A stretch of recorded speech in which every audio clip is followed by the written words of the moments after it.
got our podcast, thinking you should watch it. If you driving, man, it's good for you to listen. No, we keep it real. No, we spit it raw. Sports dialogue. No, it's good if I'm involved. No, we're not the news. We just cool dude with nobody to impress. Just talking our shit. Call it pressman coverage. Pressman coverage. Dude, look at this. Look at this. Like, say yes, man. We're honored to have you on. Man. I watched y'all, and when you reached out to me, I was like, these guys don't need me. Y'all are on your way, man. Man, thank you, man. We love the team. That's what I think it starts with.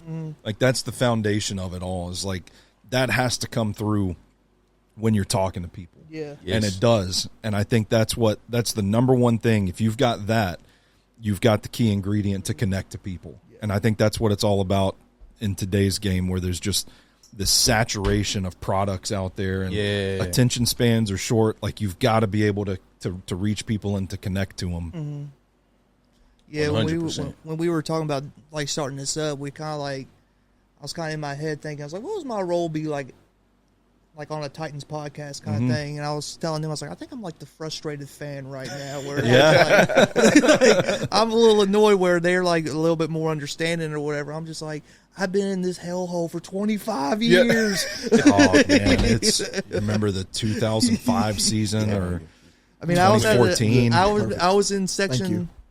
I mean, as high as it gets when Algie Crumpler fumbled the ball on like the 5-yard line against the Ravens in the rain. Like, I was there with my mom, and I remember that. That's like another thing that's just burned into my brain of just like hurts. That was the day I vowed against chubby tight ends. Was that day, man? I said I'll never accept another one. Yeah, I don't blame you. Yeah. That was a hurtful day. That was painful. Well, man, thank you guys so much for jumping in with us today. You're like, what the heck? But yeah, just thanks for jumping in with us today. We are super excited to have, I'm going to go ahead and say it. This is basically the Chet Holmgren of Titans media. Come on now. What does that mean? That means he's young, up and coming, not necessarily 7'3", but a big man. Tell people I'm 7'3". I'm good with that. They don't know. You haven't seen him in person. Yeah, I mean, of course. He's 7'3". Man, we're super excited to have a special guest on who does a litany of things, which we're going to get into today. Mr. Stony Keeley. Yes, sir. Thank you guys. Let's give a hand clap, man. No. Yes. Oh, yes. No. Accepted. We're here now, baby. We're here now, man. We are so excited to have you here with us today, man. And, one of the things I just want to jump into right off the cuff. But first, because I know you're going to remind me in a second, like, comment, subscribe, let's go. Share everywhere that you can. We're trying to one day get our big boy britches. All right? Right now, I got my little boy britches. I got my suspenders on. Bow. We're still wet behind the earlobes and everything. The nipples is We're still wet behind the earlobes. I'm tripping, man. But like, comment, subscribe, share everywhere you can. Man. All that mess. But you do everything. I can't help myself. I can't stop. It's just whatever comes into my brain He's comes a Swiss out Army knife. on a keyboard, in front of a microphone, whatever. Yeah. Okay, so this is the first thing I'm going to ask you about. Is it a drop of honey, the candy, a little bit of honey? What's the name of that candy? Bit of honey. A bit of honey. I've got a few issues with your ranking. You don't like bit of honey? Yeah. I've got a few issues. Bit of honeys are fire. Y'all are I don't tripping. know, man. It's just, does it deserve top 5 though? So, well, what would you put in? Old fashioned candy we're talking about. Yeah. So I went bit of honey. I don't even remember my own list. That's how my brain works. One of them that stood out to me was the peanut orange butter and crunch black that didn't have a name. Like, I don't know what those are called. I don't know if it was handmade. He had the cinnamon spiced I was scared to try jawbreakers in there too. Yeah. Got the peanut butter crunch in there too. Peanut butter crunch. That's top 5 for sure. I like the oh man, I'm drawing a blank now. It's when I do something, it's out of my head and it's just gone forever. I've completely forgotten about it. Remember the Butterfinger BBs? Yeah, I love Butterfinger BBs. Why they don't make those anymore? I don't know, man. We need We're to asking you write somebody. like you work at the candy company. Like, what happened, man? Did you not interview him? There is a bit of a health risk with the bit of honeys about losing a tooth. Yeah. There is a hazard. They're worth it. Man. But that is life worth living if you don't lose a tooth. Right. That's true. I mean, it is what it is. But just look at people in Alabama. Hey, bro. I'm gonna mute his My mic for a bad. little bit. But no, man. So you've done so many things. SoBros Network, football and other F words. Yeah. Hot reads. I mean, the list goes on. How do you keep all of those things fresh? Man, it's how do I keep them all fresh? That's a good question. I don't know that I do keep them all fresh. Man. It's a situation where, like, the way I look at it is like, if I've worked it like a muscle, I should be able to use it when I need it. Yeah. If I've built it up like a reflex, then I mean, there are times that, like, I show up to football and other F words 10 minutes before we're live on the air, and I'm like, Zach, what are we going to talk about tonight? And he's like, I don't know. We'll just see. Like, I got a few things written down, and we just go. So I think it starts with a passion for what I do, and I think if you're passionate about what you're writing about, what you're talking about, that sort of thing, everything feels fresh because you're constantly looking at it through fresh eyes. Yeah. And I think that's, for me, what has kept things going for me for so long is that I've never my love and passion for football, and specifically learning more about football, has never waned. And I've been doing this. August will be 13 years. Wow. So 13 years. it's just I think it's something that's intrinsic, that you either have in you or you don't. And you've 13 years. You've seen a lot of bad football. I've seen a lot of bad football. Yeah. We may have 4 good years sprinkled in there. Go ahead. I wanted to ask, what was your one of your favorite defining moments to become a Titans fan? To become a Titans fan, I remember, this is going to be, man, this is a deep cut. This is going to be a weird one. 2005. I remember that was the first year, if I'm not mistaken, where things weren't going so great for the Titans. Like, we had the Steve and Eddie years, and it's like you're kind of spoiled. You think like, oh, this is what it's like to be a Titans fan. Yep. And then 2005 happens. And I don't remember what it was. It was a December game against the Indianapolis Colts when Peyton Manning, that 05 season, they were like unstoppable. Screw you, Colts. And I got to get that out of my blood. the Titans were like, to light us up, dude. the Titans were like 4-12 that year, but the Colts came to town, and I remember the broadcast with Mike Keith talking about Jeff Fisher's throwing the kitchen sink at these Peyton Manning-led Colts. And I think I started to believe, like, oh, man, like, for the first quarter of this game, they're running trick plays. They're doing everything that they can to keep up with the Colts. And I caught myself believing, man, they're going to do it. They're going to pull this off. And then they got smoked by like 20 or something. See, I thought it was going to be triumphant when we kicked like a 50-yard field goal to win. No, but that was sort of a seminal moment for me as a fan when I realized, oh, I love this team. Like, I'm watching this team that is just garbage, total garbage, go up against this team that they have no business even competing with, and I'm sitting here thinking, oh, they've got a shot. They're going to do it. They can do it. And that was when it dawned on me, like, oh, I love this team. Like, I'm a ride or die for this team. Man, and you know, it's once you start feeling the mix of passion, delusion, and excitement, that's when you're like, okay, I'm locked in. That's the perfect mixture, That's baby. it, man. That's it. That's how a lot of dreams happen. Heck, that's how a lot of marriages happen. Yeah, fair enough. Hey, you got to shoot your Fair shot. You got to shoot your shot, baby. Shoot your shot. So the SoBros Network is, you know, something that's been forever growing. But, you know, how did that come to life? How did your involvement come into play? You know, just give us that story. So it was 2013. I was working a job that didn't have a lot of like upward movement. I was 5 years out of college. I've got a psychology degree, but as a teacher of mine once told me, a bachelor's degree in psychology makes for a pretty good birdcage liner, and that's about it. I didn't want to take on $100,000 in debt at 21 years old, so I didn't go get a master's or doctoral, pursue an advanced degree or anything like that. I wanted to kind of get my feet beneath me, and I quickly realized I don't actually have a clue of what I want to do with my life.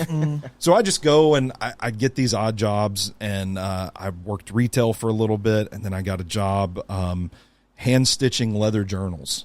Wow. No And kidding. I worked out of a guy's spare bedroom. It was all online. And I worked there for like 3 years, and I started to get the itch to write again. I had written throughout high school and college, but anything good. And I thought it kind of sparked something in me, and I kind of realized, wait, no, this is the thing I want to be doing with my life. And so I just started, instead of like trying to write and apply for jobs. I remember like my mother told me like, you need to just put up writing samples and mail them to newspapers and stuff. And I'm like, I don't know about all that now. I kind of want to do it my way. So I started a blog called the SoBros Network, which the principle of it was I want to combine the concept of Southern hospitality with the brotherhood that I have with my friends. So like shorten it to SoBros. Okay. And then I started getting people with like Confederate flags in their profile pictures. Like, I was like, whoa. and I was like, no. I'm like, y'all got this twisted. So I tell people. So this is really the origin story of, well, I ain't gonna say it. I am. This is the origin story of essentially. It is, yeah. I started. I apologize. So I tell people all the time, I'm like, I actually kind of hate the name SoBros Network, but it's something that caught on and it stuck, and I'm kind of stuck with it at this point. But I start this blog and I'm writing. It's like we were talking about a little bit before we started recording. Like it's just a compulsion almost. So I'd get on there and write, and like 10 people would read my article, and I just kept going. And then I found an old friend of mine that wrote for a website called Pro Football Spot. He was like, your stuff's actually good. I'd like to bring you on. I start writing for there. I start writing for a website called WrestlingNews.co. I don't know if you read any of their stuff. A wrestling fan. I've heard of it, yeah. But I started writing for them, and then it turned into writing for Titan Sized, and then it turned into podcasting, and I had all this stuff going on. And then eventually in 2017, I said, no, I kind of want to do this my way. So I quit all the other gigs. I focused on SoBros Network. I got my LLC. I turned it into an official business, got a license, we started making our own T-shirts, merch, all that stuff. I'm like cold calling people, cold emailing people, trying to sell ads and sponsorships and all that stuff. Like really, really living the dream. And it took off there for a minute, and then you start realizing like one Google Core update and you're out of search engine. It's like there's nothing. It was 2019 and our traffic went from 50,000 a month to 9,000 a month. SEO's real. You kind of realize, and there's nothing I can do about Google changing their algorithm. So it presented a bunch of different challenges. COVID came. That was actually a good time for us because people were at home on their phones, so they're scrolling SoBros Network. And I learned after a while, we got the readership up to a really good point where I didn't have to work as hard. But if I didn't work as hard, we wouldn't make as much money. Yeah. So like the correlation was if I'm burning the candle at both ends, we can make decent money. Not good enough to support me full time, but good enough to keep this thing going. But if I take my foot off the gas for even a second, the whole thing kind of crumbles. Yeah. And so that's when I started. Like Zach reached out to me. I started working with him a little bit. I got on Football and Other F Words, and then the rest is history. So it was just a lot of blood, sweat, and tears. Wow, man. So when you said you had like a compulsion, you would start to write. Yeah.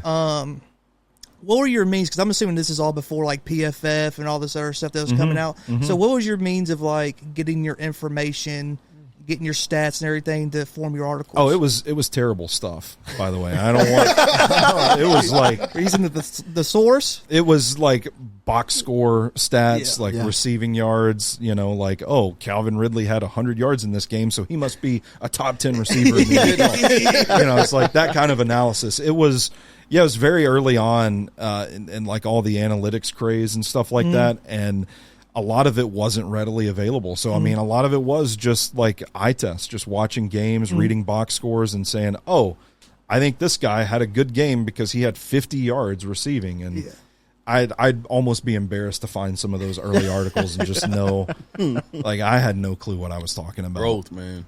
Yeah. Man, so looking at the responsibility of local content creators versus national, you are ingrained and really have become a staple in the local Titans content creator world. Thank you. And it feels like, we rely on you guys because national media does not give a darn about the they don't care. Titans. They don't care. So, like, do you, and you can even speak for some of your colleagues if you'd like, is there a certain sense of responsibility that you feel as a local content creator or just curator in general?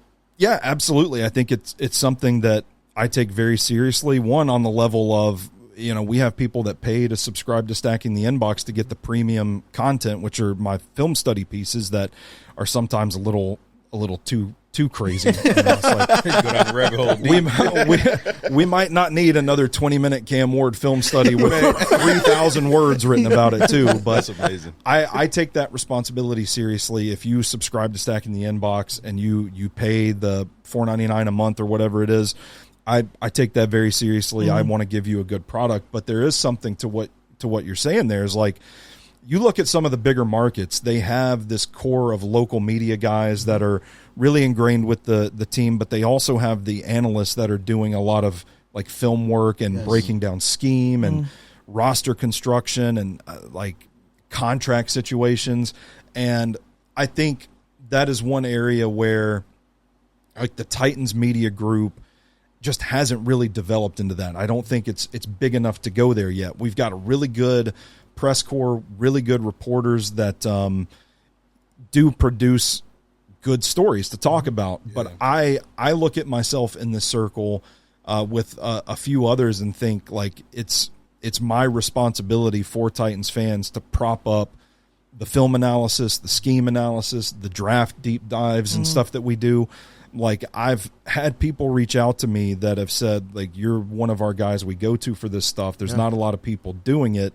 And I turn that into obligation. I'm like, okay, I appreciate that somebody is looking to me for their information. I take it very seriously. I'm like, if this is my role in this circle of people, then I'll do it.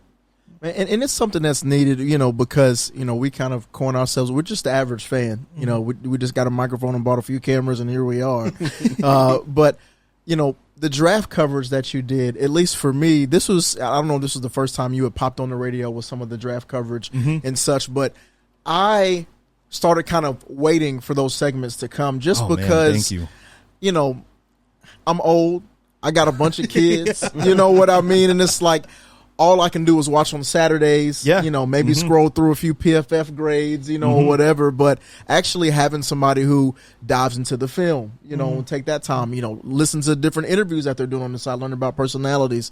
How did you get into that side of the house? Because I feel like draft coverage is a different beast than just covering the Titans, obviously. It is. But there's so many people. How do you know who to focus on? And how do you get the eye for – that's a Titan or potential Titan? Let me deep dive into him. Yeah, so that's there's a lot to unpack there. There was one year that I went down to the Senior Bowl for the first time. It's credentialed media, and I just fell in love with it. And I came away realizing I had like an entire notebook worth of notes, and I wanted to kind of tie it all together. It was the first big board I made. Yeah. And I remember a tweet from James Foster, who is another great creator, at No Flags Film on Twitter.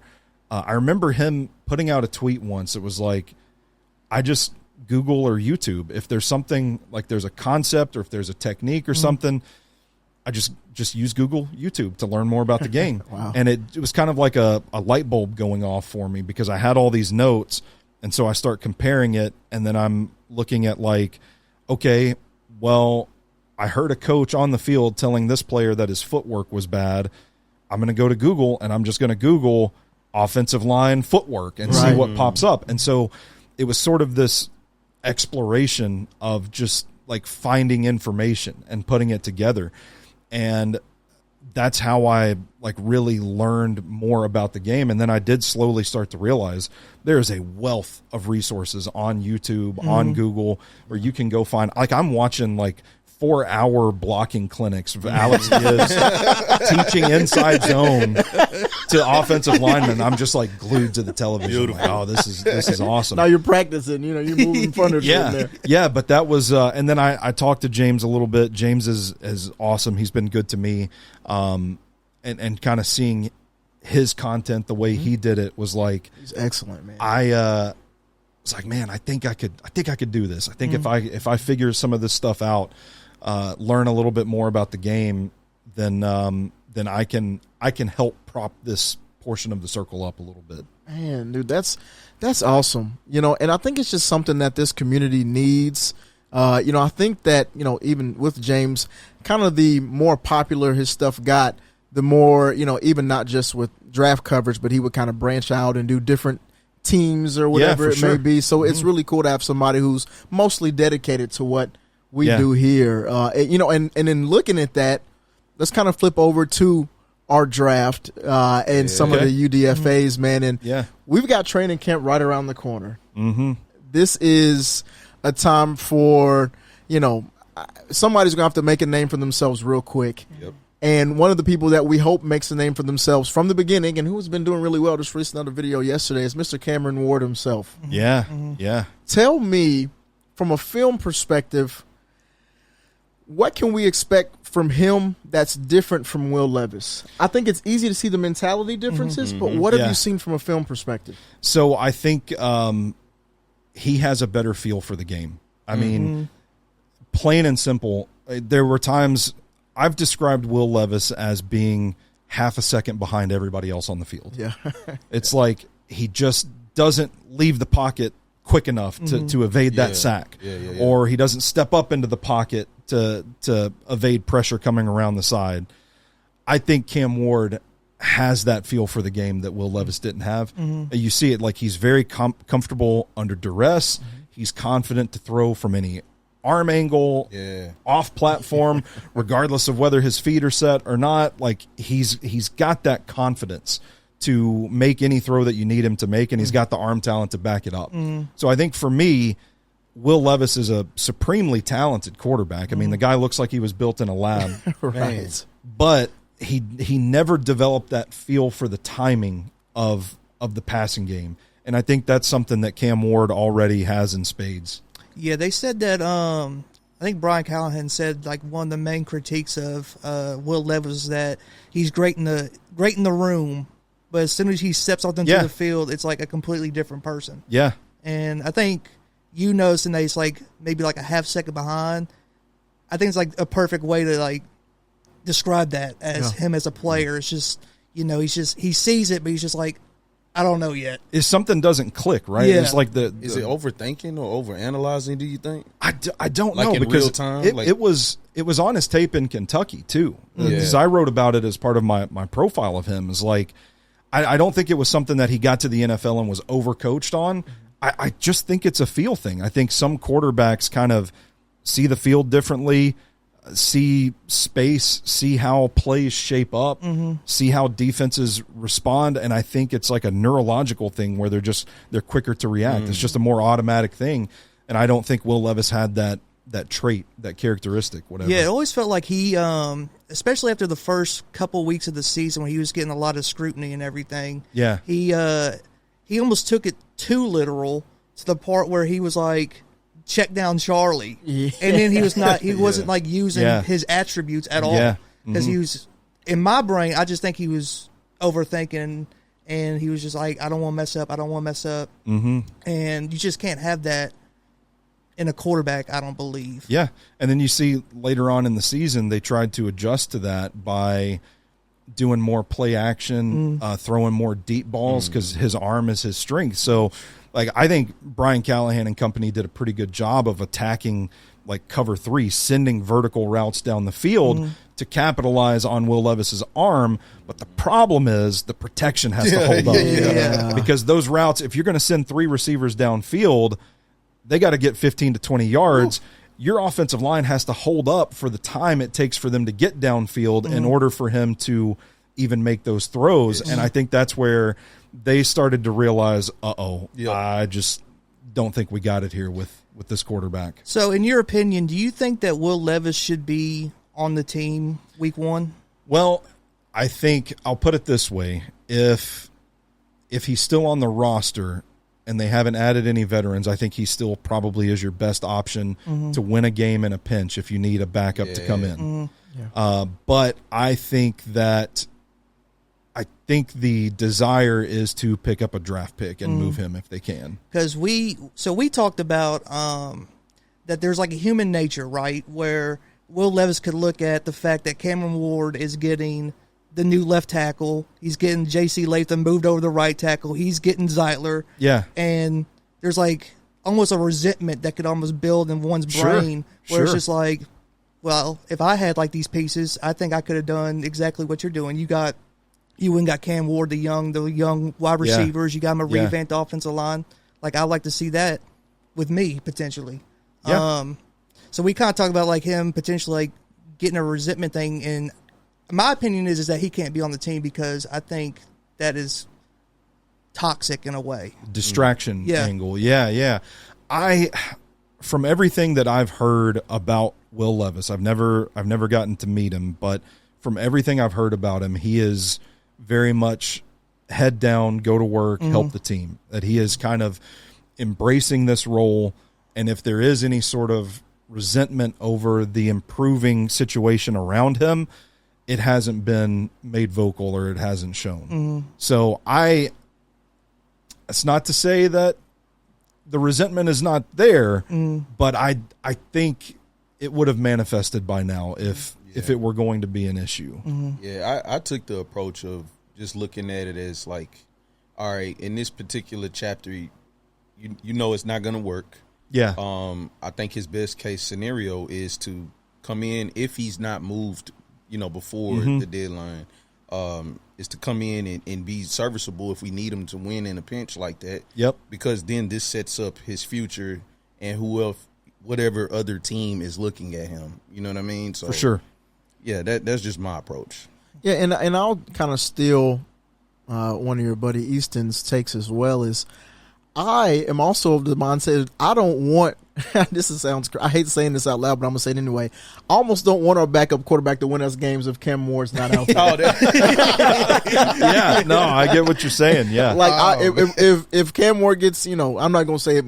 If he's just not out there, he just magically disappeared and he had to go to heaven for a day. He didn't die. I tried to avoid saying something bad and I done killed the man. Oh, man. But if he's not there for just a split second because he has to go and make $1 million doing something, I'd rather us lose, and then when he comes back, we have another top 5 draft pick. We go draft us an edge rusher or maybe a premier wide receiver. I'm with you. Even though he has a lot of faith in that man right there. Mr. Chimray DK. I'm on the bandwagon. You pro DK? Chimray DK. Yeah. DK to the moon, baby. Yeah, I think he's going to be awesome. I think they're gonna draw some crazy stuff up with him. I think so too, man. And you know what? And let's just go ahead and pivot to the pass catchers. I think that DK's role is going to be different, so much different than it was at Florida. Yeah, for sure. I don't sure. think he's just going to be the stretch the field guy. Yeah. I think he's going to be used as a true, more and underneath routes, get the ball in your hands, let you make plays. What do you see from DK's role potentially with the Titans? I think, no offense to your Florida Gators, He's about to shit on Billy Napier. I don't know that Billy Napier had a clue what to do with Chimray DK. This man's out there like doing some of the nuanced aspects of playing wide receiver, like the head fakes to get the safety to move, the shoulder fakes. Like there's a play I posted on Twitter. He scores a touchdown against Tennessee off of a post route, but it's not like in college you see a lot of guys just you run your post straight, cut in, but he flares it out just a little bit, and that safety's in front of him. I mean, it's like such a fluid movement where you see the hips, the shoulders, and the head turn. And it's like, oh, man, like this is easy to him. Yeah. He's an athlete, too. He tested a lot better than people thought he would. 4.3, 4.40. Okay, we know. You see that safety completely flip his hips because he's expecting the outbreak. And as soon as he flips those hips out, DK cuts it back inside, and he's separated by like 5 yards. easy touchdown. And I'm just like, how can you watch that and be like, no, we're going to use him in motion, and then we're just going to have him run deep overs the entire time. Like, no, I think that they're going to use his ability all over the field.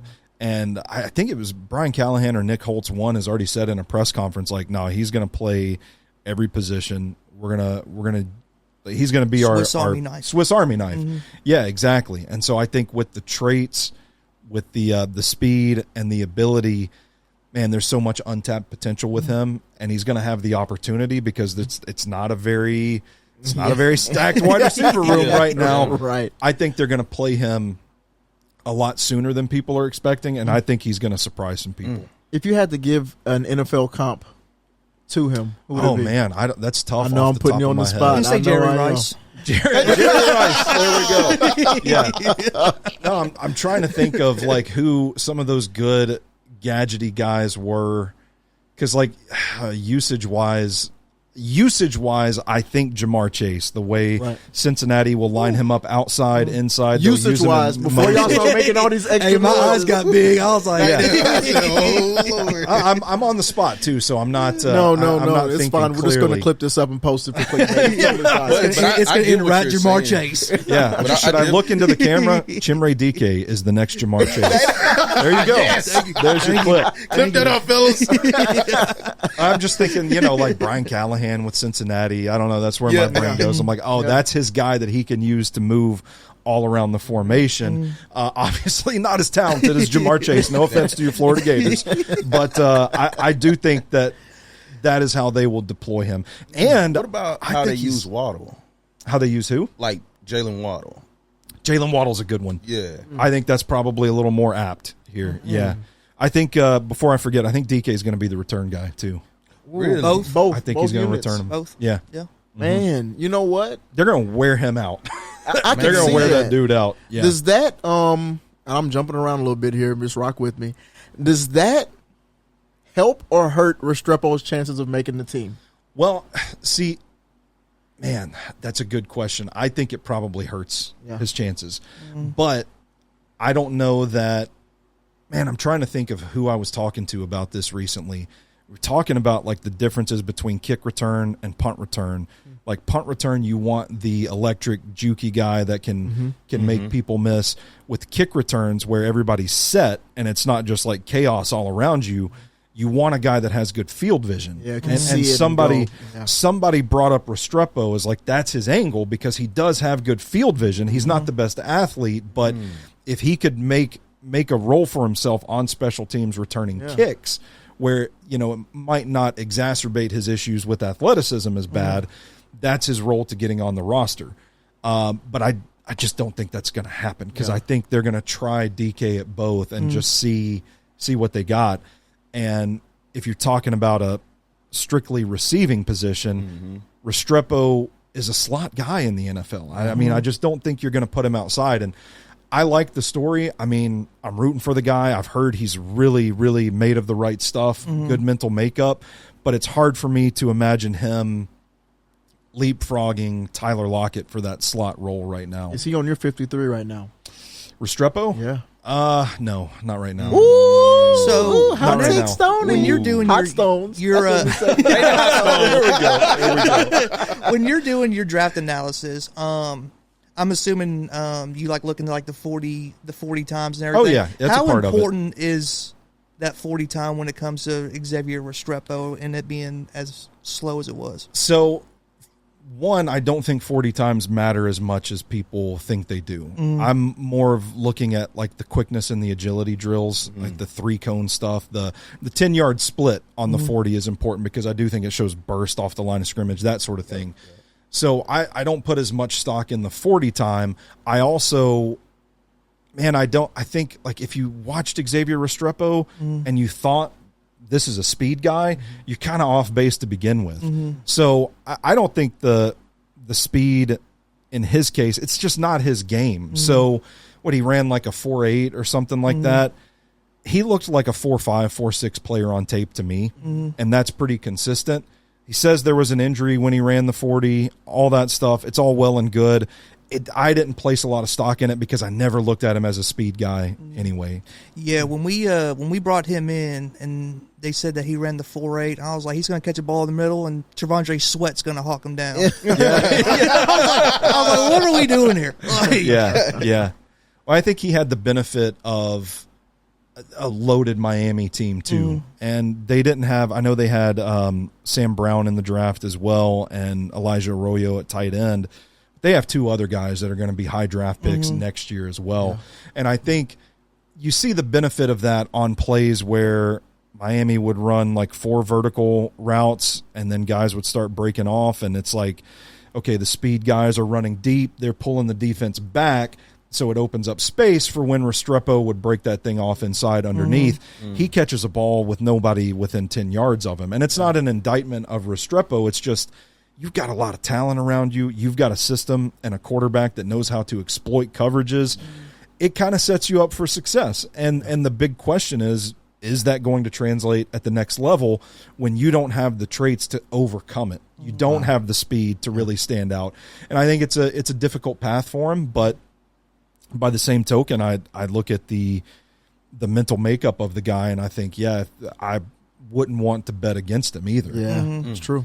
Yeah, I said that I'm really looking forward to seeing him in like joint practices. Yeah, for sure. And seeing him catch the ball and try to get upfield and just see like what that looks like. Yeah, because I agree. He doesn't look 4.8 when he's playing on the field. Yeah, he cooked y'all. He did. I mean, he gave us some work. He gave us some work. I just want to get specific. Yeah. I want to get so specific. maybe I got a little resentment towards him. I'm just playing. Maybe. I was gonna also add in that I think he has a great veteran to kind of bring him along too, as far as with teaching him like the fundamentals of that slot position. Yeah, which is Lockett. But yeah, for sure. I mean, he got one of the best guys and one of the best teammates to and soak up. Lockett can certainly teach him how to protect himself too. To Yeah. not take hits. He'll drop dead. Yeah. Like he got shot by a dart. He's gonna get down. He's gonna get down. He's just Down on the field, man down. And you know the thing about this wide receiver core, and this is about Restrepo, but not. This is one of the first years in a long time where I really see the position versatility across the board. For sure. You know, you look at a guy like Calvin Ridley who can play, X, Z, whatever, primarily Z and Y, really. And then you look at Alec Iomanner who can do the same, play multiple positions. You look at Van Jefferson. You look at Tyler Lockett, who people don't really know this, but he spent a lot of time on the outside last year. He did. Because of the entrance of the rookie that came in and kind of bumped him out of that slot a little bit. Yeah. So there really is true position versatility in that room. And that's what really makes me question this year more than others. Do we have room for a slot-only guy? Yeah, I think it makes his path to a roster spot more difficult. Is that all of these other guys, and I'm glad you mentioned Iomanner in that conversation too, because I don't think people realize they look at the size, they look at him playing at Stanford, the run blocking, obviously, and they think, oh, this is the X guy. He's going to line up on one side of the formation and he's going to be the press man guy to bully a corner. And I don't think that's the case, man. I think they can move him around too. Like there were instances when Stanford would put him like an inline tight end and he would run a route out of it. They'd put him in the slot. They'd put him in a bunch formation. And I'm looking at that and I'm like, man, there's some untapped potential with him here too, where he can do multiple things for this offense as well. And you mentioned Lockett in that conversation. I still don't know how they really view Van Jefferson. Yeah. He's a guy that can do multiple things. Like if you need him in the slot, that's fine. If you need him as the X, that's fine too. Right. But it's a testament to the versatility of this group that they have a bunch of guys that can line up all over the field wherever they need them and can do multiple things. And I do think that's something that kind of takes Restrepo down a peg when you're comparing him to the rest of this group, is that he's really only going to be a weapon for you coming out of the slot. Yeah, and it's like, from a special team standpoint, do you want to waste the roster spot on somebody who maybe at best is your personal protector guy on punt? You know what I mean? Yeah, I can see that maybe formulating a role like that. But the position versatility across the board has been cool. And, one of the things I wonder is with this group and that versatility, how that's going to change Brian Callahan's play calling. Yeah. Because I feel like now he can really focus less on, okay, who's on the field? You know what I mean? Obviously, as a coach, you're thinking about those things, but just think, okay, this is a concept I want to get to. Okay, this guy's tired, doesn't matter. Let's flip this guy around and be able to go. Yeah. How much of an effect do you think that's going to have on the play calling long term? Man, I think it's going to deepen his bag a little bit. And one thing that I think this offense is predicated on that they actually did do really well in 2024 that was kind of marred by the lack of production. Offense did something well in 2024. Yes. Brace yourselves. The smoke and mirrors, we're showing you this look, but we're going to do something different out of it. It helps when you have guys that can threaten from any position. And I don't know that they had that last year, and it was evident when they tried to run the offense, and all due respect to Tyler Boyd, dude cannot separate. He can't separate anymore. And trying to figure out DeAndre Hopkins' situation with Calvin Ridley, who's going to get the bulk of the work here. Sticking with Traylon Burks over Nick Westbrook-Akine for so long. You saw Traylon Burks. I mean, it's kind of hard to defend that decision, right? Yeah. But I think he learned over the course of the season which guys did things well and how to utilize them. And it still wasn't enough because of the O-line, because of the quarterback play. This year, I think when you talk about lining up in a formation to fool the defense and running a different play out of it, if you've got Chimere Dike outside or in the slot and he can perform both jobs well, you don't know what he's going to do. It makes him unpredictable. It's like if you put Xavier Restrepo in the slot, okay, well, that's But so I think it'll add an element of unpredictability, and I think that it'll allow Brian Callahan to really get into a better rhythm that way. And that's what – there were times I feel like Brian got into a play calling rhythm last year, and if it wasn't derailed by a sack or a turnover, you really saw flashes of an offense that could really be something. Dude, it's crazy. If you watch the All-22, there's so many plays where the route concept works and Ridley's open by 10 yards. There's nobody around, but it's a sack or an interception or Levis throwing the check down because he doesn't see down the field. It's crazy, man, and that's why I always I gave Callahan a bit of slack because I thought, man, the scheme is getting receivers open. Yes. And so I think, man, I don't know if they can just get better protection and the quarterback play is a little more consistent. I don't even remember what question you asked me. No. You're right on target. You're right on target. I'm trying to get to it. I want to expand it a little more because down to the tight ends room, I'm a big chick guy. Yeah. And I know last year his abilities were limited a lot due to having to, chip and other things to assist with the offensive line.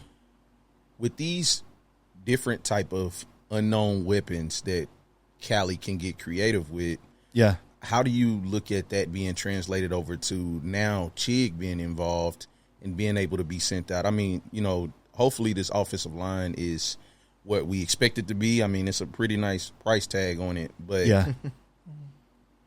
how do you see him being used, and can we see a tremendous jump?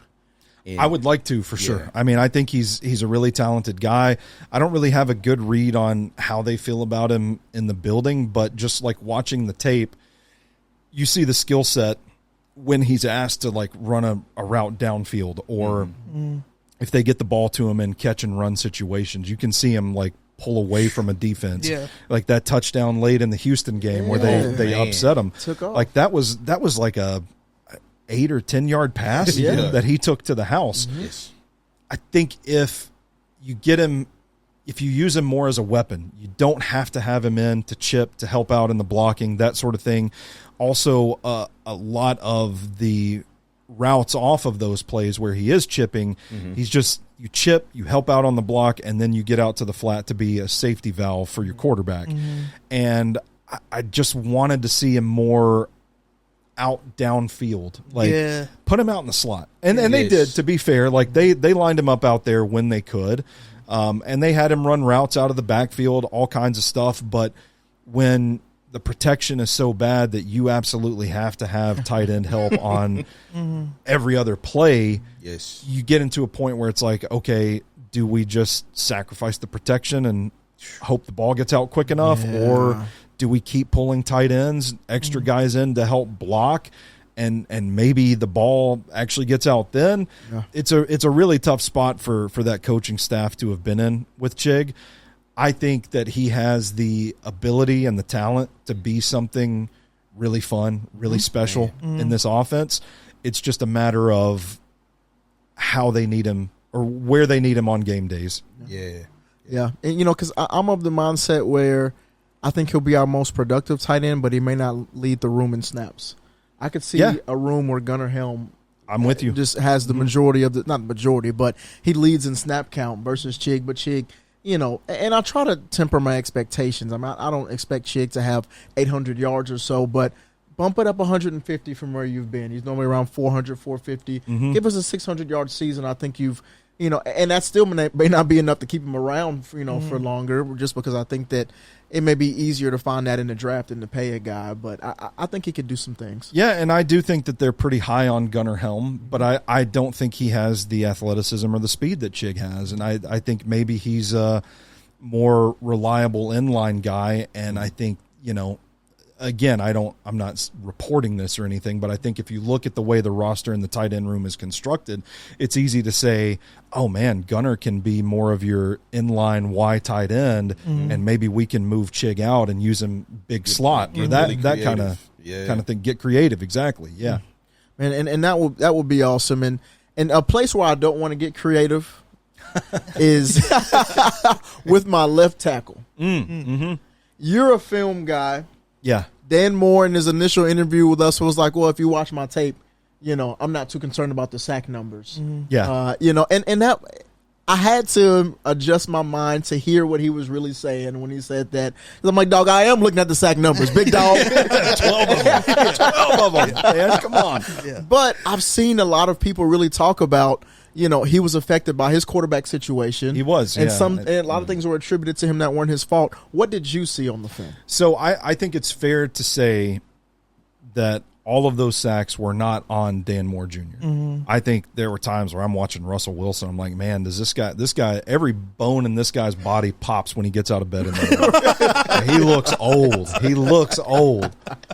And so I think there is a little bit of that where some of it's not on Dan Moore Jr., but then there are other times where I see like the hands miss or he's really late to react to an edge rusher. Specifically, man, he went up against I think Myles Garrett with the Browns, and it might have been Trey Hendrickson, two of the NFC or the AFC North edge rushers, and just got smoked, just got cooked. And there are times that's where I worry about Dan Moore is like, how do you, like we were talking about with Will Levis, how do you coach reaction time? Right? How do you get a player to kind of recognize and have the neurons fire at the appropriate rate where they know where they need to be? There were plays where I felt like he would just turn his hips and like watch the guy run by him. It's like you got to like step into it, put your body into it, get your hands on a guy, slow him down. And he was just so late to react that it led to a sack, led to a pressure. So like a lot of things, I think the truth is probably somewhere in the middle. And I think regardless of the sack totals he gave up in Pittsburgh, adding him at left tackle and moving JC to right tackle does still improve the Titans situation at both spots. Yeah. And what would be, put you on the spot again. Okay. What things, a sack that's attributed to him. Okay. What would be a number you would be comfortable with? Oh man. If we are a year from now, you're like, you know what, Dan Moore only gave up X amount of sacks, you'd be fine with it. If sacks that are his fault, if we just cut that number in half, five or six, Okay. 5 or 6, I'm like, we can work with that. Okay. We can work with that. Yeah. That's fair. And you may not know this. Do you know who played left guard for the Steelers, and if he was Left like guard, any comparison to Peter Skronski? Man, I can't remember who was next to Dan Moore off the top of my head. Okay, so I was just out of my own curiosity thinking, because Peter Skronski, I know we talk about what's like a top 3 guard the second half of the season. So maybe having somebody that he trusts more next to him, that's part could, of it. Could potentially help Dan Moore as well. I know they drafted Troy Fautanu. They drafted Zach Frazier. Zach Frazier's a really good center. Where did you go to school? West Virginia. Let's go, Mountaineers! I just have to get that out the way. They got Mason McCormick. I don't know if he was playing left guard, so I don't know off the top of my head. Okay, I was just kind of curious because I for a while was always thinking that Pierce Skronski when we took him with the 11th pick, that maybe it was a bust of a pick there for a little while. And again, I do say that I am an ignorant fan. and so when I start seeing that, the offensive line is absolutely tragic. We got a number 11 pick playing left guard. The left tackle is terrible. In my brain, I'm just like, well, we still got the number 11 pick. Like, he should be able to help out a little bit. Yeah. And it turns out that Pierce Skronski was actually pretty damn good towards the end of the year. He was. And it's completely kind of changed like my thought process on it. And now I'm thinking that him and Dan Moore could actually probably be a pretty I think so too. Decent tandem. And I think it's important to remember the emergency appendectomy that Peter had to have at the end of his rookie season that like wiped him out. He lost like 40 pounds or something like that, and then had to kind of get back to strength. And on top of that, you're learning a new system. Like a lot of what Mike Vrabel and Tim Kelly ran were a lot of zone runs, and then you bring in Bill Callahan, and you're starting to learn all these gap schemes where it's like I don't even know what to equate it to. Like they'll motion in a tight end to help on a block, and they'll pull a guard at the same time, and it's like you see it early in the season. Dylan Radins and Peter both pull and run, and they run into each other. So it's like it's a totally different scheme, and you're kind of working the kinks out as you go. By the time we get to the end of the season, Peter's playing pretty well, and I think that's where the optimism with him comes, is that you see the improvement and you think, okay, he's healthy. He's got an entire offseason in this system again, not having to learn something new. He's established. He's growing into his own. This will be year 3. This is the breakout campaign. If you're going to be what the Titans drafted you to be, this is the year where we're going to start seeing that. Yeah. And if not, then we can start talking about that B word you mentioned. Yeah. Well, I know you, before we started recording, you said that you were pretty impressed with how the Titans offensive line was looking towards like the final 4 games of the season. Matt moving Latham back to the right and adding Zeitler, how much improvement do you think they can build off of? Man, on paper, this looks like a top 15. Give me hope. Top 15 offensive line in the NFL. That's fair. Trying to be reasonable here. The right tackle situation was so bad last year that it impacted everything. I mean, there were plays. I just charted one. I think it was from the Washington game where they got their face kicked in.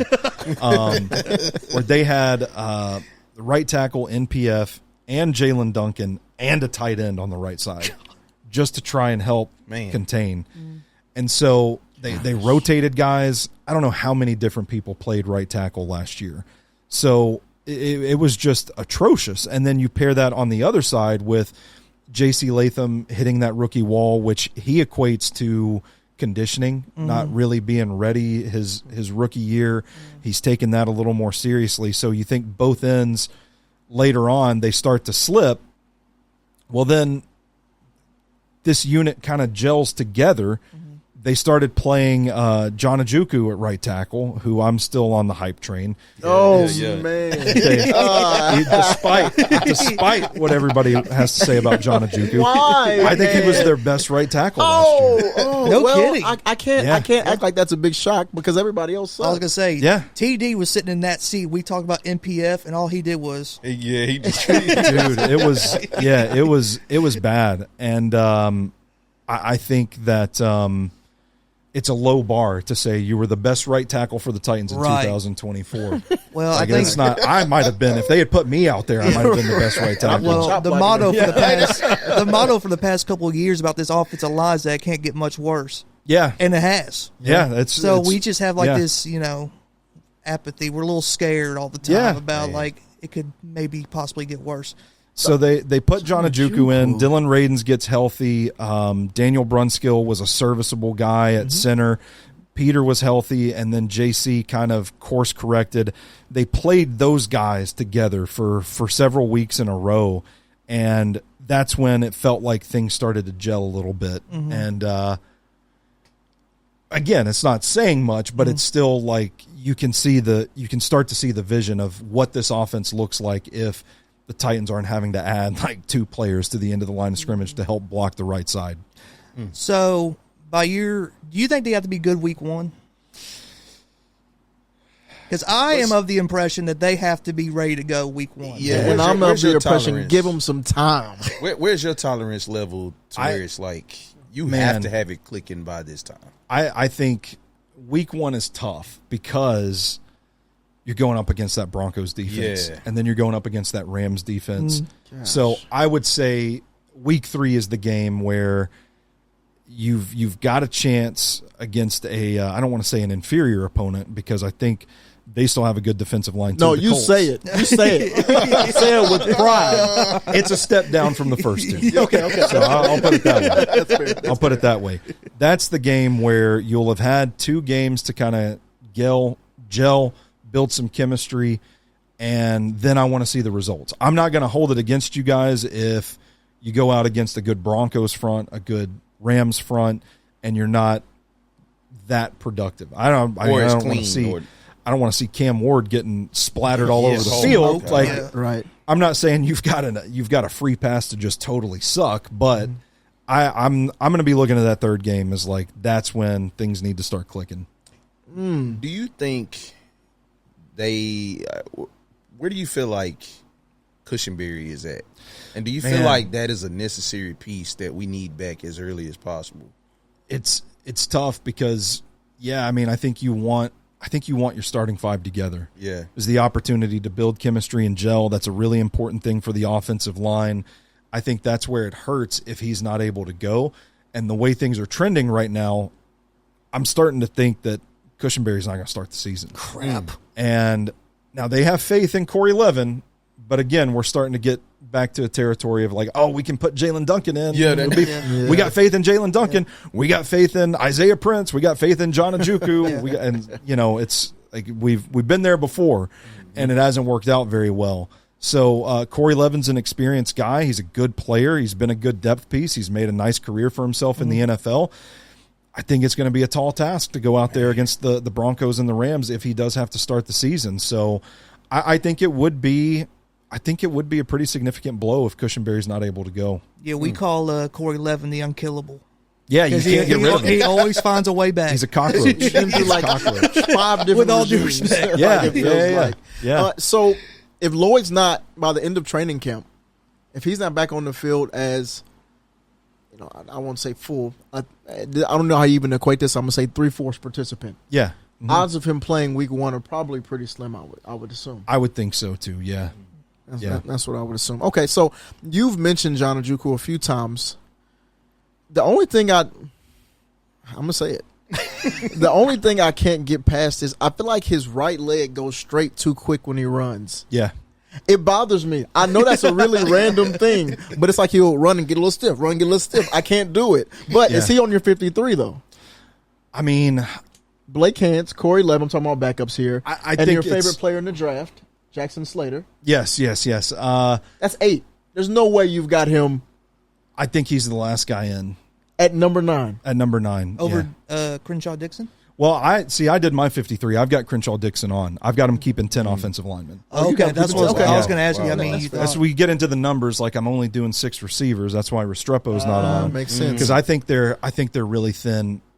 If something were to happen to Dan Moore or J.C. Latham, we're right back to disaster scenario. Yeah, I've kind of gotten to the point where with offensive linemen that if they got like a pulse and they can do decent, they make the team. Yeah.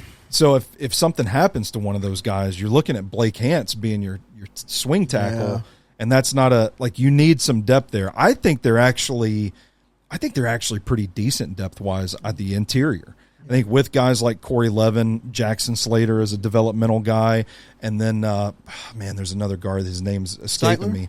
That I'm thinking. It's not Rupchich, is it? No, it's not Rupchich, but I can't think of it off the top of my head. I don't have the roster in front of me. Yeah. But I think they're like solid enough inside, but the tackles, you're an injury away from another doomsday scenario.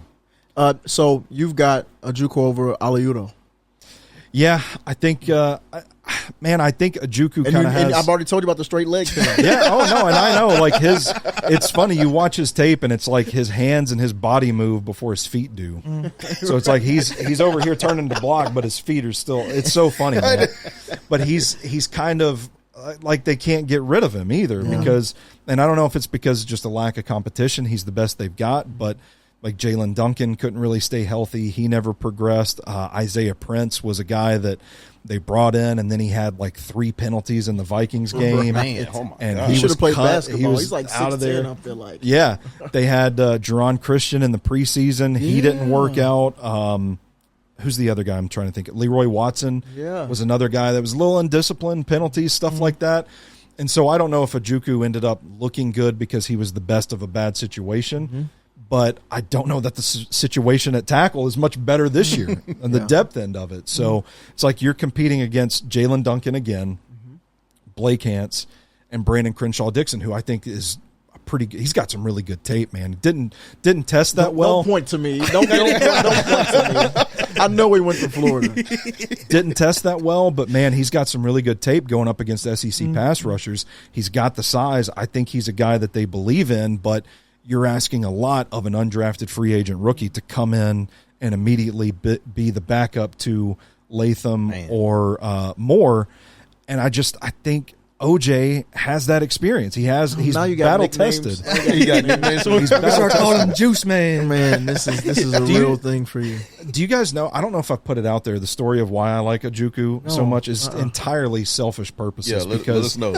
Because I scouted him the year he came out and was like, this guy would be a really good undrafted free agent pickup for the Titans. And then they signed him, and then he got the starting job in camp last year early on, but it was just because somebody was injured. I don't remember what it was. Was it MPF? Was he suspended the first He was. year? Yeah, I think. Yeah, maybe that's what it hurt or was. suspended. Yeah, because Ojukwu would have been 2023. So I think, he was getting the run with the first team at camp, and it was pure selfish. I just took it to run. It's like, I told you guys last summer about this John Ojukwu guy, and now he's running with the first team. And now you're stuck on him. Oh, look how smart I am. Yeah. I was on John Ojukwu before anybody else. Well, there's a lot of smart people who all have differing opinions on who's going to be starting next to Cody Barton. Yeah. And, you've got the 3 primary names being Cedric Gray. You got James Williams. You got a few other options out there as well. Otis Reese. Yep. For me, I like Otis Reese. I think that he's somebody who can show himself to be worthy of that. I'm worried about Cedric Gray only because a few things. One, the injury kind of scares me. The ghost injury thing, I'm not sure about that. Also, when TD was here, he spoke about Cedric Gray saying that things were a little bit fast for him, when he first got out there. Sure. And the way he played in his tape in college would make me kind of worried because of where he played, I should say. Like, is it because of the speed? Because you didn't play in the SEC, and you played at North Carolina? Who do you have next to Barton? And talk to us a little bit about why. I think they want it to be Cedric Gray, and I think they will give him every opportunity to prove that he doesn't deserve it. Now, James Williams, you can watch him play and know immediately he is not a guy that will go quietly into the night. Yeah, right. I think it's going to be a really fun competition between those two, and from what I've heard this spring, they've both really stepped up to the plate, and they've come to camp. The mini camps in a lot better shape than expected. It kind of looks like it kind of sounds like things are starting to slow down from a mental, visual recognition standpoint for Cedric Gray, and I think the hope is that he's going to command that spot. My take on the second linebacker spot is that the way this defense wants to run, I'm not sure they're going to have like a set starter next to Cody Barton. They rotate. I think Barton's going to be the middle of the defense. I think he's going to be your linebacker one, no doubt about it. And then I think they'll actually rotate guys. I think there will be moments where I think Cedric Gray is probably a better run defender than James Williams. So in obvious run situations, I think Gray will be out there. I think in situations where they want to send extra pressure, I think Williams is better at rushing the passer than Cedric Gray, so I think they'll call his number. And then I think there are situations where they won't even have a second linebacker on the field altogether, and you'll see Kevin Winston Jr. out there or something like that. Oh, wow. So I think it's an important race. I'm not downplaying that spot. I think it's one that I'm probably most excited to watch because I'm eager to see how they're going to use and deploy all these guys. But I don't think it's going to be something that's as simple as there's going to be Cedric Gray or James Williams, and they're going to be on the field with Cody Barton at all times. I don't think it's going to be that simple. So my question is where do you feel like Reese fits in there? Man, it's tough because I like think, Otis Reese. I do too, and he's another one of these guys His that pursuit is great. They've just they've tried to get rid of, and they've tried to upgrade, and he just keeps outperforming the guys they put against him. So I'm not counting him out either. I think this defense is going to be predicated on hybrid guys that can do multiple things. You look at a guy like James Williams, we just talked about, like played safety at Miami. So he's a guy that can rush the passer. He can play linebacker. He can drop into coverage. And I think Otis Reese is built in that similar mold where he played safety at Ole Miss. He was a linebacker for the Titans. He does both things well. I think that adds value for him on this roster at a position where I don't know that you'd say they're strong at. So I think it bodes well for him, and I think he probably is the probably that third guy in the rotation right now. I think it'll be a real competition between the three guys that we talked about. Yeah. So going back to Cody Barton. I love the free agent signing of Cody Barton. I was kind of curious about what you thought and kind of like what you saw watching him in Denver and how he can help our defense. I think he has a bad rap for being a bad coverage guy. You know, he can't cover. He's a really good run defender, really good leader, good team guy, but man, he can't cover worth a lick. Like, I think that's a little mistaken. I think where you see Cody Barton get into trouble is against guys that start moving side to side. When you have to start like planting your foot and getting lateral with these jukey guys that can change direction on you, that's a tough spot for him. But I think in regular situations where it's like go cover the flat, cover the seam, he can turn and run with a tight end. He can get out into his zone and handle the responsibility and make a one-on-one tackle in space. So I think that was something, I don't want to say I was ticked off, but like I was a little annoyed because they sign him and everybody's like, oh, this guy can't cover. And then I watched the tape a little bit and I'm like, well, no, it's not that he can't cover. It's just you don't want him out there with, like Jamar Chase or something like that. You don't want him one-on-one. But if you've got him like one-on-one with the other team's tight end, he can cover that guy. So I'm stoked. And hearing the teammate that he's been, the leader he's emerged as, I'm like, man, this stock to the moon right now. I was going to say his mic'd up videos getting me fired up for him. So good, really good. Yeah, he's got like an infectious personality. And really, I feel like a lot of guys they brought in. They do, yeah. They all have this personality that's like football driven, but passionate guys. They're vocal. Yeah. I love hearing, whether it was Cam or Femi, whoever, that Arden's no longer the loudest person there, aside from Big Jeff barking all the time. But, it's really cool to hear that from new guys who are coming in and really building, those things out from a culture standpoint. Where do you see, what are the effects of culture in your opinion? Yeah, so I think I think base level, guys fight harder for people they love. Yeah, man. And you build that bond that's like brotherhood. Man, you get up for games. Maybe when things are tougher, you have that little added motivation. Like you truly are playing for the guy next to you. And with the benefit of hindsight, I don't know that that's something the Titans feel they had in 2024. Yeah. Because if you just look at their actions, they would tell you there's a major course correction here. We're focusing strictly on guys that love football, not just love football, because that's been said for years within this organization, but the specification of we want guys that love to practice. We want guys that love to be in the film room, that love, Monday through Friday football, that kind of deal. And I think that's been the correction, is that they've gone and found a lot of these guys that you listen to them talk and you're like, that dude will die on the field if he has to. That's a Titan. That's a Titan, yeah. So I think that has been something that this front office, that this coaching staff has told us with their actions is crucial to build a team upon. Like, that's the foundation for everything. Yeah, it always seemed like last year whenever things went poorly, they would kind of spiral out of control. Yeah, for sure. And, the word culture, gets said a lot of where, but I do think that that's important. Yeah. That, that somebody's going to be willing to, get in there and, rally the troops or whatever and, say, this isn't freaking happening. Yeah, absolutely. I do got to ask you. I got to ask you about the defensive line. Okay. So I'm of the thought that Tavandre Sweat needs to get sacks.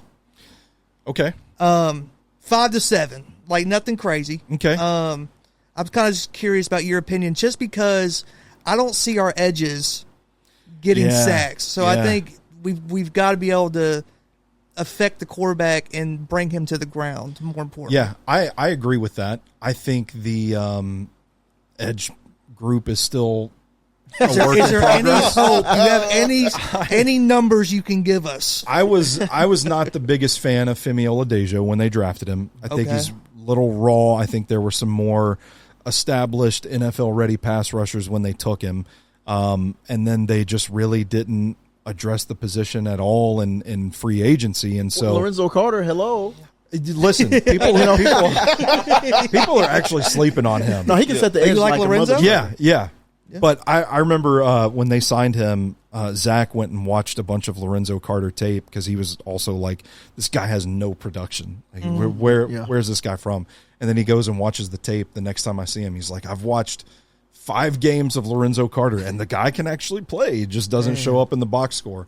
So I don't mean to discount Lorenzo Carter. No. But I think I think the edge group is still a work in progress, and I think because of that, they do, to your point, if they're going to get sacks, if they're going to get pressures this season, they're going to have to get creative about it. Yeah.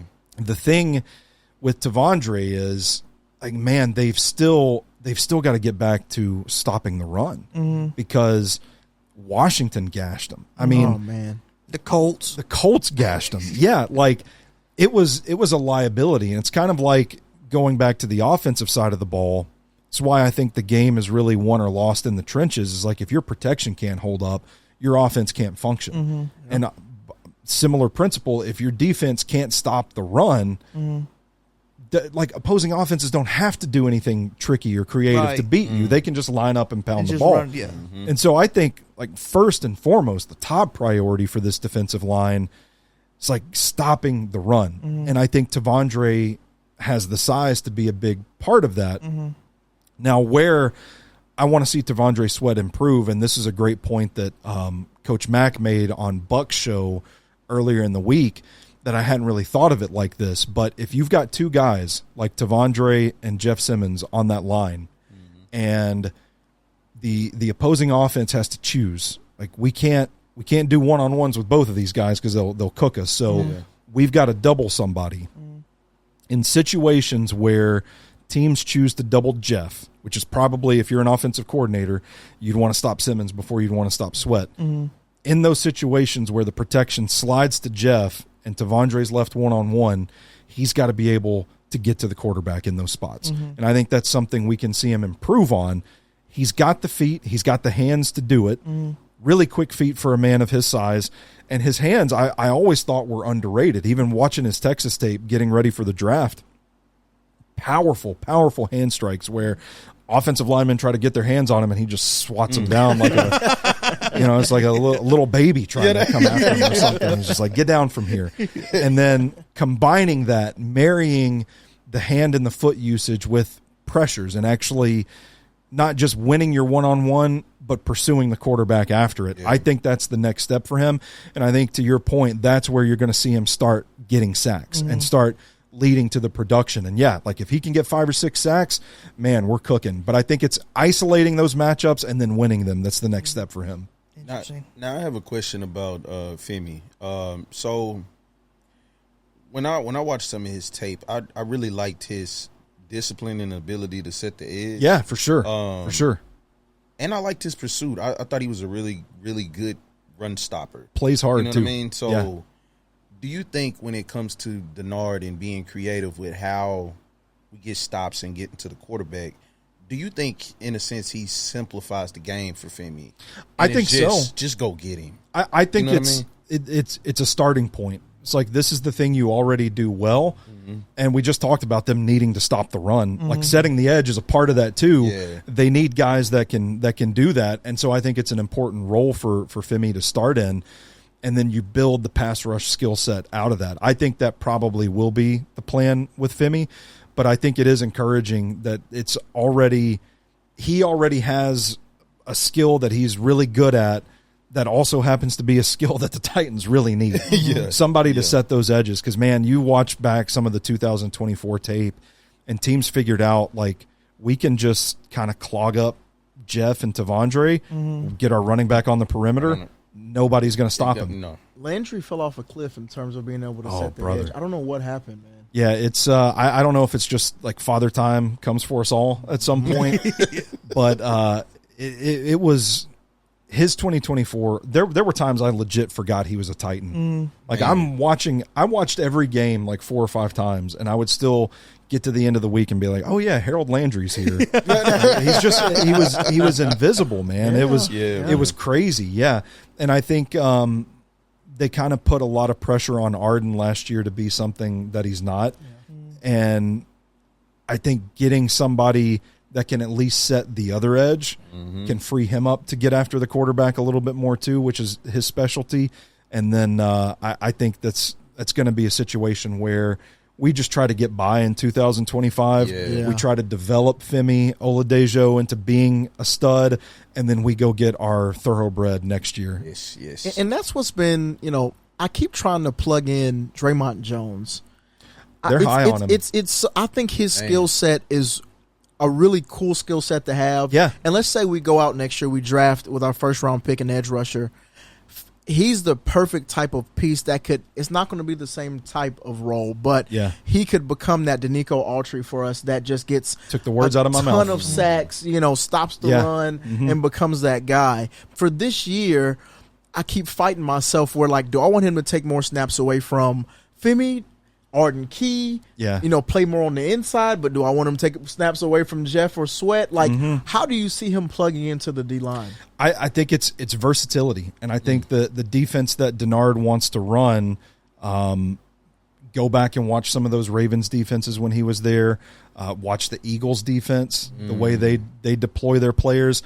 I think they want guys that can do a lot of different things well. And even to Femi's point, like, he played linebacker at UCLA. So you think, like, there's another trick in the bag that if you need him to drop and cover, he's got the capability to do it. And I think Draymond Jones is another one of those guys that you said Danico Autry, and again, not a player comparison, but from a usage standpoint, he's a guy that I think they're going to line up outside to rush the passer. I think there's going to be plays where he plays inside, and they may run like a 3-man front with him, Sweat, and Simmons. There may be situations where Sebastian Joseph Day's in there too, and they've beefed up this unit to stop the run. I mean, it's very clear that they said no more of these Washington, Indianapolis games. Yeah. They got a bunch of big hipped, because people don't realize Sebastian Joseph Day, he built like his mama. He got some ham hocks on him, childbearing hips, don't yeah, man. He came trotting on the field. I heard something clapping from this man. I said, what's going on? Relax. All right, my bad. I done got us flagged. I got to try to get back on track. So I was kind of under the impression too last year that Jeffrey Simmons and Tavandre Sweat, they almost just got flat out worn out last year. Cause, Do you think that the ancillary pieces that we have brought in is going to help with that? And then we're also big proponents. You're gonna be cooked, bro. I'm trying my best to try to not look at them. Of Devonte O'Malley. Oh man. So can we cue it up? O'Malley, make the team, please. Do you think the ancillary pieces that we have brought in around Sweat and Simmons is like a substantial upgrade to help them with like not getting exhausted completely? And what do you think about Devonte O'Malley? Yeah, I liked O'Malley. He had a really good game against Notre Dame, and that's where you want to see those guys from smaller schools, lower level of competitions. You want to see them show up is when they do take on the Notre Dames of the college football world. I thought he played a pretty good game there. I think he's got a realistic shot of making the roster. They've got another undrafted defensive tackle that they brought in that I like a little bit too, that I think it's going to come down to those two. I'm drawing a blank off the top of my head, but I do think I still think they like Keandre Coburn, big guy that can stuff the run, but I do think that it's an area where there's going to be an opportunity given to one of these undrafted guys to rise up, and I think this team has been in a position too long where they're relying on the undrafted free agent types to come in and play above their means. But he's a guy that I do like, that I think in the rotation. Well, he had 20-something sacks in college. Man. Yeah, I think.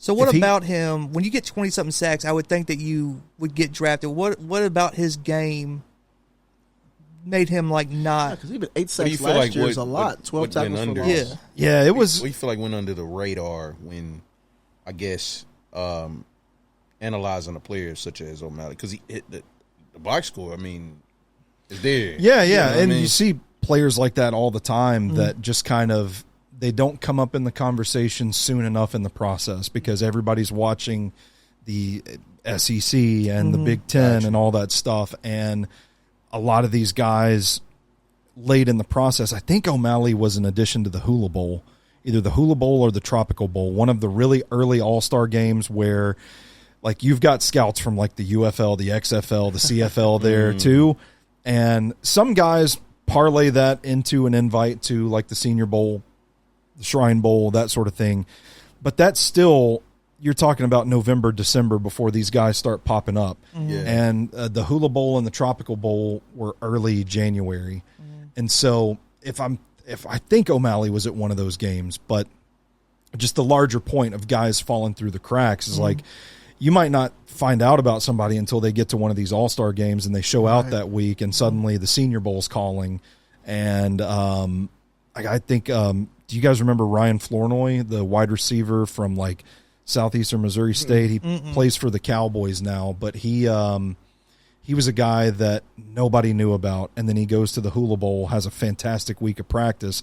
Next thing you know, he's at the Senior Bowl, and everybody's like, who is this Flournoy kid? Like, he's awesome. So that's how those things happen, and I think people do tend to focus on the major conferences when they're starting their scouting process. You got to go pretty deep to get to some of these guys, and he was a Northern Illinois guy that the team, I don't know that they really did much. It's not like they're loaded with NFL talent. I don't think there's a lot of NFL scouts flying out to Northern Illinois games on the weekends. At least beat Notre Dame. Yeah, that's true. Yeah. That's true, yeah. So, and his game is still like, man, you see it. He's a force. He's a force on that defensive line, but the question's going to remain, can you do what you did against Notre Dame for an entire season? Yeah. And I think that's where you get to the testing. I think his testing was okay. I don't remember what his relative athletic score was off the top of my head, but I don't think it was like an elite score. So you get that reputation. It's like small school prospect, didn't test off the charts. That's how you slip through the cracks. And I think this was really good defensive tackle draft too. Interesting. So it's like there's pretty a lot of depth there that just kind of pushes. You know, you look at the receiver depth. That's how a guy like Restrepo goes undrafted too. It was a similar situation in my opinion. So things that could kind of help with like getting sacks is like really good coverage. Good coverage, yeah. What do you think about our corners and Sneed from last year? I am scared to death about the corner situation because really, something funky is going on with L'Jarius Sneed. Man, it's like he's on camera saying I'm as healthy as I've ever been. So you got reporters in the area that are like, I don't know about that. He's still not out there. We're kind of, something's up. We don't really know. And then you start looking at the cornerback depth. It's like, okay, well, if he can't go, we're back to a spot where it's Brownlee and Darrell Baker Jr., and Baker did a fantastic job as a depth piece. But I don't know, over the course of a 17-game season, is he your outside corner? Yeah. And even if he is, well, what does that do for the depth if he's gone and now you're having to look? We're trying to run the Gabe Judy Lawley experiment again. God, not again. It's kind of scary, man. So if Sneed is healthy and gets back to form, they've got a pretty good duo. If not, man, I don't know. I mean, they've played Marcus Harris outside some during minicamp. He's not the best athlete. He looks more like a slot corner to me. He's kind of out of position if you put him outside. Do they move Roger back outside? Because then you're getting back to the arm length conversation with him. So I think it's they're on thin ice at corner. Did you like what you saw from Sneed last year? I thought he was okay. I don't think he was what they paid him to be. Yeah. But I think he was reliable enough to get the job done. There were times that the tape looked worse than it actually was.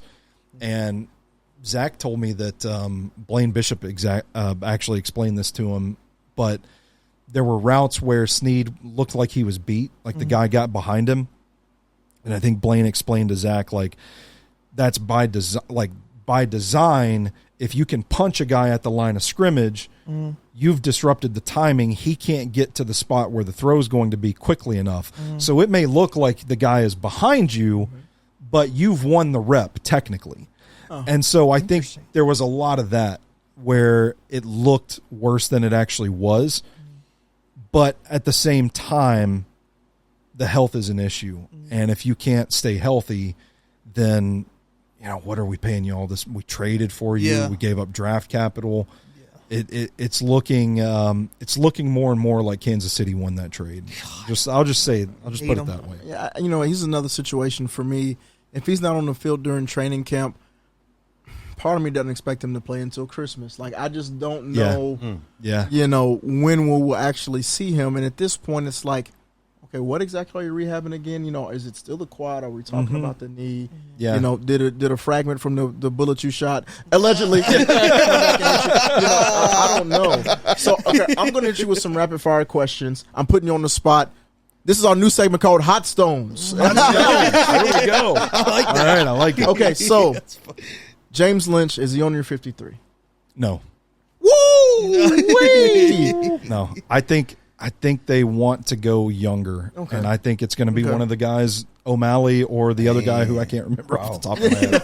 No, you're fine. Okay, so maybe Isaiah Rakes, I'm not sure. Do the Titans win 7 games? Yes. I love it. I like that. Yes, Hold on, I think the addition of Cam Ward is going to exponentially unlock a lot for the Titans. Week 9 is here. Brian Callahan is still the coach? ? Yes. Okay. Love it.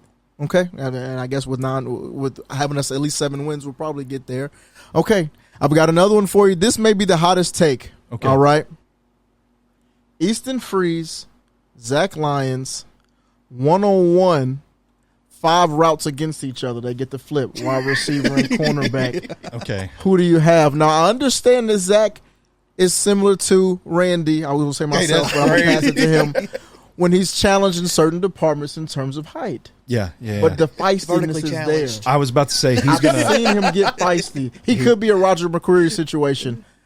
Who you got? Man, I don't know. That's tough because I'm gonna go with Easton. I think Easton's the better athlete, but I think to your point, Zach's gonna get chippy.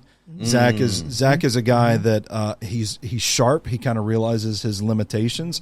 If he understands he's not going to run by Easton, he's going to punch him in the chest, and that's what causes pause. Where I'm like, I don't know. I think it's going to be closer than people would expect. I think it'd be 60-40 split of the reps. Okay. So I forgot who the creator was, but somebody put together a team of everybody in Titans media as a position on the field. I remember that day. Stupidest thing ever. Yeah. But where do you think you truly should be on the field? Are you a quarterback guy? Do you think you'd be a nice tackle? Oh, man. Gosh, in my prime, I could have been a good tight end. Okay. Okay. This is going to surprise some people. I ran a sub 540 in college. Not Not official. Not too surprising. Not official. It was, a buddy with a stopwatch, but still, I clocked that 4.9. That's right. Let's go. And I'm going to hold on to that for the rest of my life. That's about what Xavier Restrepo did. Yeah. I was fast as Xavier My Restrepo, bad. yeah. But those days were like 80 pounds ago. Yeah. And, for all of us, really. I probably, I'm going to be on one of the lines, yeah. Okay. Yeah. Okay. Put me at Okay. guard. That way I don't have to get out space at the edge, Yeah, range. yeah. Let me just. Yeah, I'm going to be Dan Moore just standing and watching people run by me. You could be like MPF and just leave your hand in the ground. Yeah, that's true. Yeah, I don't even have to get out of my goodness. stance. I'll just stand here. Titans make the playoffs if you just, it's a long list. It's a long list here, Cody. Cam Ward is the real deal. The offensive line is improved, and the defense stays healthy. I think that's, and L'Jarius Sneed is healthy too. So if the Titans win 5 games, do you think Ryan Callahan would get fired? It depends on And how good would Cameron Ward have to look to keep him? It depends on the context. I think if the team fights hard and Cam Ward looks good, stays healthy, or even if he's injured, like if he's out in week 2 and then the Titans go on to win 5 games, they may cut him some slack. I don't think that this regime is going to be eager to pull the trigger on anymore. I do believe them when they say they want continuity, they want stability, they want to keep this core intact. And I think I'm starting to warm up to the idea that Callahan has a bit of a longer leash than people expect from a coach that won 3 games last year. So I think it would have to be another season like 2024 for him to actually get canned. Interesting. Defining game this season. Oh, it's hard to not say that Patriots game. It's hard to not say that Patriots game. Boys. Because, the rematch with Vrabel and – Amy's going to be sitting up there just Yeah. petting her cat. yeah, Like Dr. Evil. yeah. I'm gonna go with that Patriots game because I think if that's one that they're gonna have to win or this They have to. If they lose to Mike Vrabel, like this fan base is going to be ticked off. Okay, I'll wrap you up with this one. Okay, Cam Ward, you would rather see him have a season like Caleb Williams or Bo Nix? Bo Nix. I'm a big Bo Nix guy anyway. Okay. But I think a little less volatile. Caleb Williams was really, there were times where it was like, man, this guy looks like the future. And then there were other times where it's like, this guy looks like a disaster. Yeah. Bo Nix was kind of like steady Eddie throughout the course of the season. And then the Broncos end up making the playoffs. So give me that. I'll take Love it, it. man. I'll take it. And you know what? I'm going to go ahead and end on some ignorance. I believe, where's my one? I believe the Tennessee Titans will win. That's right, Randall. I'm joining your train. I'm staying on 7 games. I'm not going any past it. Yeah, I know you've got I'm him 11 games. He's got him at 11 games. I got to settle love that. that. And we did have him drug tested. We did. He passed, so I don't know what's going on, but yeah. I love that. I think, man, again, like I've been working on a study. I'm going back and kind of rewatching the offense and kind of looking for things that I missed. I'm examining all the big plays to see what works about this offense.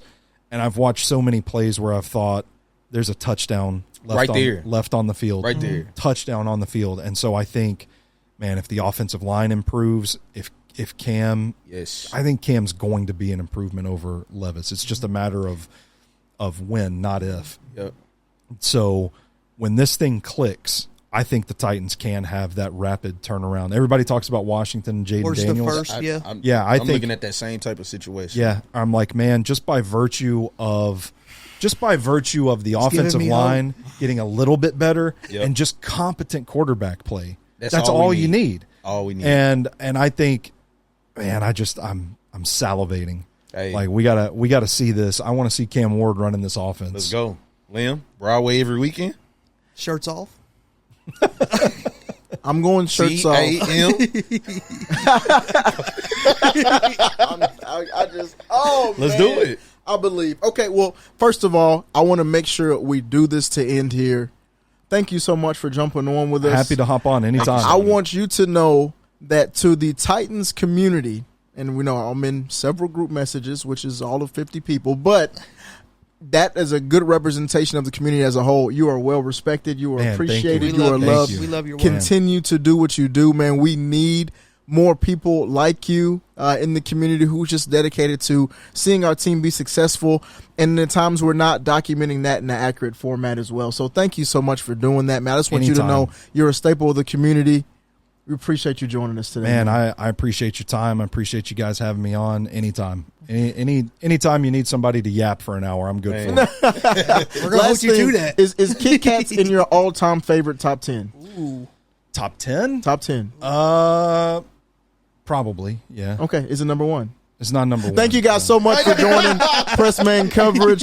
It was a great episode. Unfortunately, we didn't end how we wanted to end, but we'll catch you guys next time. Hold on. Before we go, man, make sure you like, comment, subscribe, and let's give Stoney a round of applause one more time. Oh, man. come on. The man, the myth, the legend, man. Thank you, man. Thank you. That was awesome. Anytime. Beautiful. That was awesome.